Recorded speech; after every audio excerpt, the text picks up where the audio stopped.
Got it? Got it. Typical. Same old thing. Okay, same old same.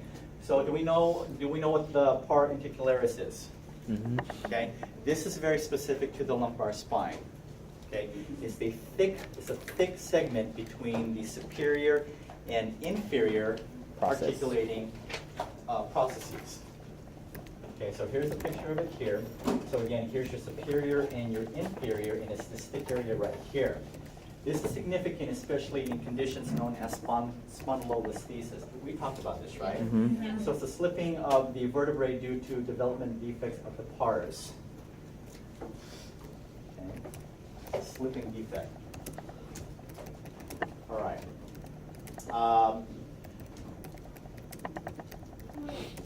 Huh? Was that, is it only due to the pars, or can that happen in any vertebrae? And it's called... It can't, no. It can't, spondylolisthesis is a term that is used for the lumbar. Okay. Can something like this happen? You can have these different types of conditions, but they're named differently in different parts of the vertebrae. Okay. So this spondylolisthesis generally happens in the area of L4, L5, L5S1. All right. Be familiar with the angulation and orientation of the different segments of the vertebrae. This is significant here where they're trying to show the alignment between the superior and inferior articulating processes. So the joint between the superior and inferior articulating surfaces or processes is known as what? The zygapophyseal joint.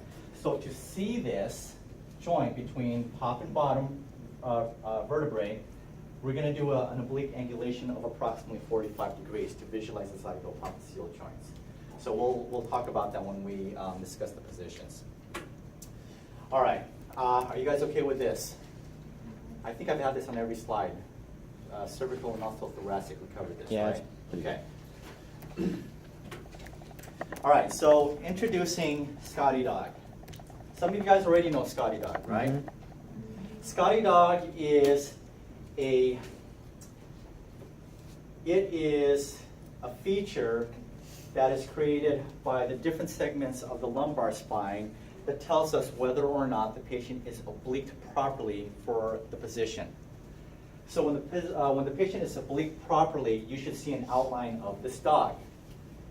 So the Scottie Dog then, you have the superior and the inferior, okay, over here, superior and inferior. So you have the superior one and the inferior of another, that forms the zygapophyseal joints. So the ear then is going to be the superior articulating process, whereas the foot is going to be the inferior articulating process. The nose is the transverse process of the lumbar spine. And are we all familiar with the pedicle? Where does the pedicle come off of? The body. The body. Okay, so the pedicle comes off of the body. And because it's so solid, when it's coming right at you, it's going to be more dense than the other part of the anatomical structures. And it forms the eye of the Scottie Dog. The nose is going to be formed by the transverse process. Okay. Can you guys see the Scottie Dog in that oblique lumbar spine, the radiograph? So does the Scottie Dog only pertain to the lumbar spine? It only pertains to the lumbar. You can't see it in any Okay, other structure. It only applies to the lumbar spine. And the oblique is 45 degrees? Pardon me? The oblique lumbar is 45 degrees? Yes. So to visualize, to look, if you look back over here, so we need a 45-degree angulation to visualize the zygapophyseal joints, okay? So when we oblique the patient properly, you see the zygapophyseal. Here is the ear, which is the superior, and here is the foot of one, which is the inferior, Bless you. bless you, forming the zygapophyseal joint. So the ear of one and the foot of the other forms the joint. Okay? So about 45-degree obliquity. And if you are doing a posterior oblique, we're looking at the zygapophyseal joint that's furthest away from the image receptor. So it's obliques are the same criteria for all spines? Yes. So if you're doing an arc, no. Yeah, right? Not for all, because it's different for the C-spine. The T-spine and L-spine are similar, but not with the C. Isn't posterior oblique, it's side up? Yes. So that's the same for all of them, right? No. Oh, yes, I'm sorry. Okay. I understand your question now. Yes. Freaking me out, man. Yes, yes. Okay. So, for the lumbar spine, posterior oblique, we're looking at the side furthest away. So for an LPO, which zygote joints are we looking at? Right. You're right. All right. Can we also do this in an anterior oblique? Mm-hmm. Okay, so if we're doing an anterior oblique, which one are we looking at now? Side down. Side closest to the image receptor. Okay. All right. Now, another thing here is the nose. The nose, when oblique properly, points to the side of obliquity. So the nose is pointing to the right, okay, which is saying that you got two choices. If it's pointing to the right, what positions are they? RPO. It can either be the RPO. RAO or the LPO. Wait. Pause that. Well, it's going, but I'll So it's correct. pointing to the side of obliquity. So if it's pointing to the right, that means the patient is rolled up on the right side. I'm sorry. it's RPO. We're not talking about zygopophyseal joints. We're talking about which way is the patient turned. RPO or RAO then? Right.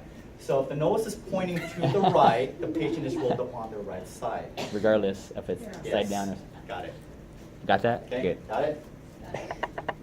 So nose points to the side of rotation. All right, so that's your Scottie Dog. And there's a Scottie Dog. And there's a Scottie Dog. No, it's not. Okay. Any questions about the lumbar spine? Okay. What do we know about the lumbar spine? We talked about this last week. So lumbar spine, how about the first two on the lumbar spine? Are they typical lumbar or do they look more like the thoracic? Oh, the typical This is lumbar. lumbar. Yeah. It's the last part of the thoracic that looks It's like the the lumbar. The lumbar. Okay. So as you make your way down the spinal column, the vertebrae is going to get a lot more thicker. Okay. A lot more rounder, and the spinous process start to project downward. Okay. All right. Sacrum. The sacrum is basically 5 bones that has been fused into one. So they're generally 5 as a young individual, and they start to fuse as you get older. So 5 into 1. The sacrum also has a superior articulating process on either side. Okay, which joins with the inferior articulating process of L5, forming the L5-S1 joint. L5-S1 joint. The first segment, and it's very hard to see here, the first segment of the sacrum has a protruding anterior edge to it, and this is known as the promontory. It's the anterior ridge of the body of the first segment. It's known as the promontory, and it helps form the posterior wall of the inlet of the true pelvis. So if I'm going to switch here for just a moment, here's this first segment, and this area right here is known as the sacral promontory. It's the anterior ridge. Okay, dogs? The greater part of the sacrum is known as the ala, or the wing. So this is the wing of the sacrum. We have those inlets, little holes. This is the sacral foramina, and it's very similar to that of the intervertebral foramina that we see from the cervical spine all the way down to the lumbar. And this allows passage for the nerves and blood vessels.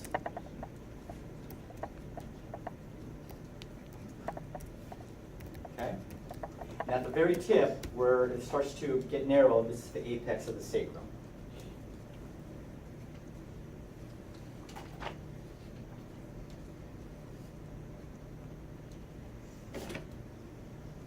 Here we have a lateral view. I include another anterior view here that you guys don't have, just so you have a better depiction of the anatomical structures.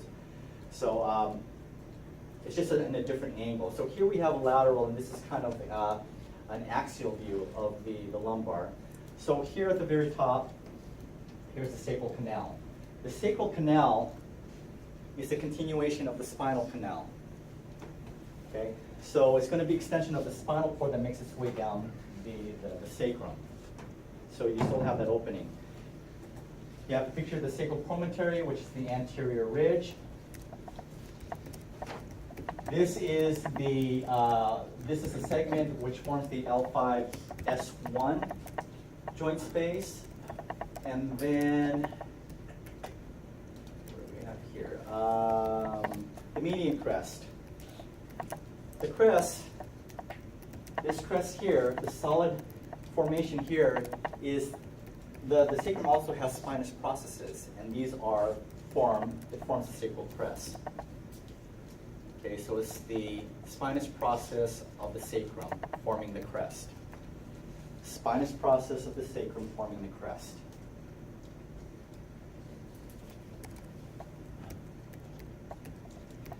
Next segment over here is a sacral horn. It is a projection that points downward. There are two of them. You have the sacral horn, and you also have the horn from the coccyx. These two together forms the joint between the sacrum and the coccyx. So they actually articulate together. So this would be, if you were talking in terms of articulating processes, this would be the inferior articulating process of the sacrum, and this would be the inferior articulating process of the sacrum, the superior articulating process of the coccyx.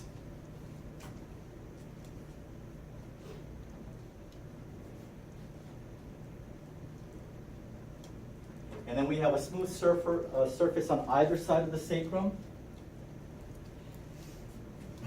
You see auricular surface, which forms the SI joint. So the iliac of the pelvis is going to articulate with the auricle of the sacrum, forming the SI joint.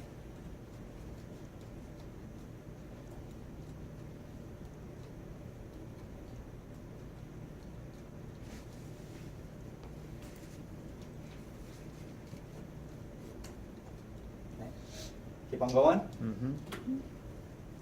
All right, so here's the dry bone.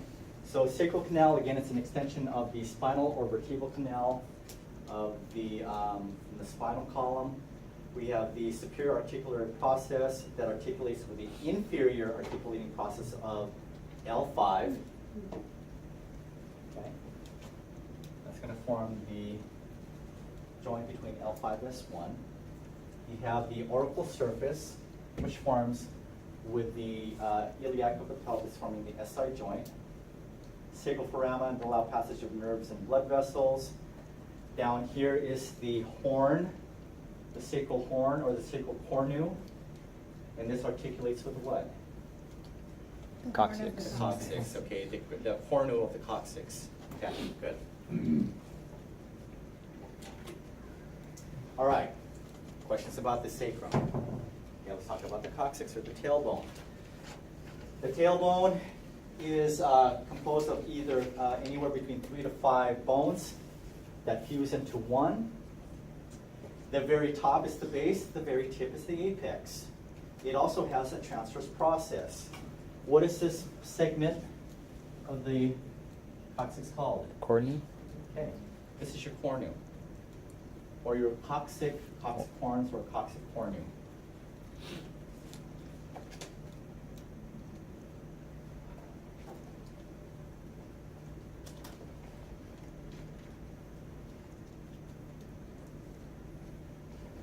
And this is a stamp.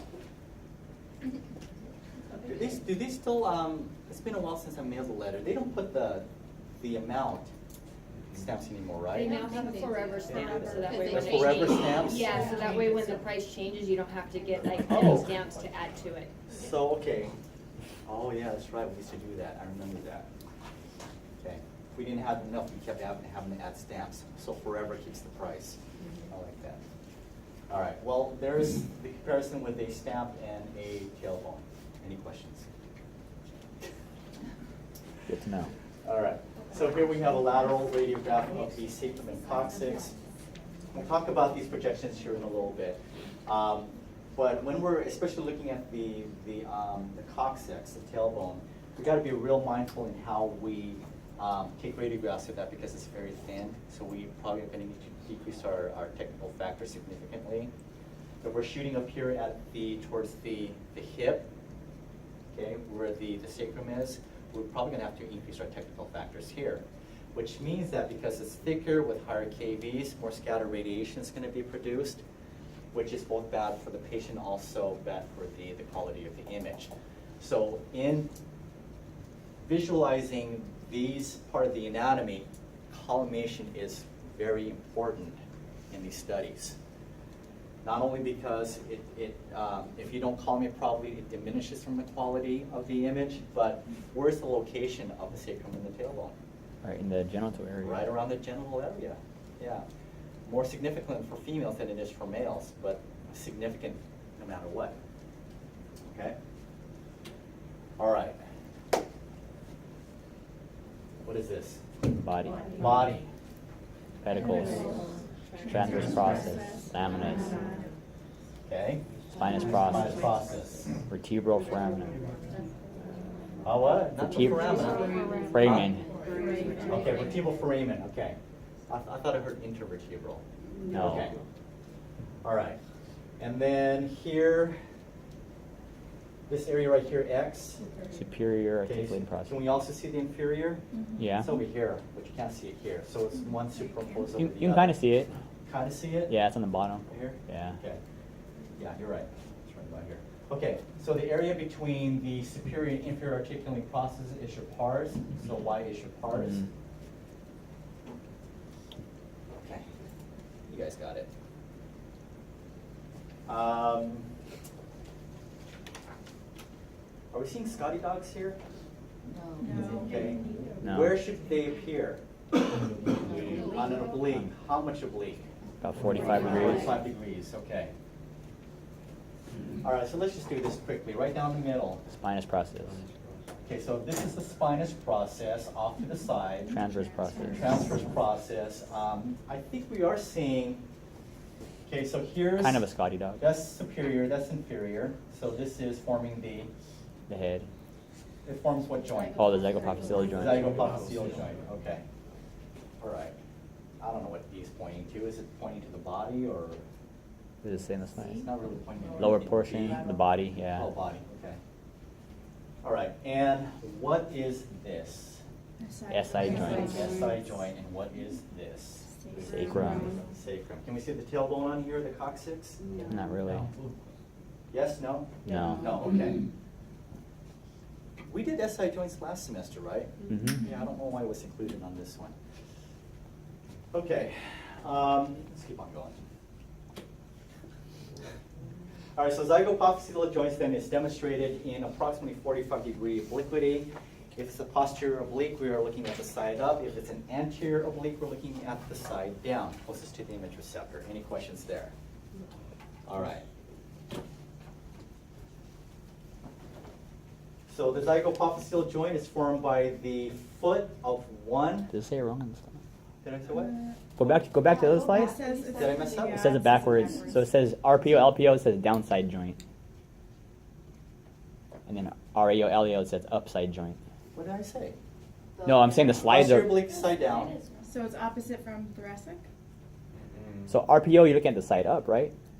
Posterior oblique, you're looking at the side down. What did I say before? Posterior. Did I say side up? Yeah, the whole time. Sorry. So what's he doing? The whole. Okay. time. Posterior, okay. Posterior oblique. Oh We're looking at no. the side down. Okay. Have I been saying the side up? Yeah. Thoracic. How So about the thoracic thoracic? for the Thoracic is side up. So it's opposite. It's opposite? It's opposite for the lumbar. I'm gonna stop for a second.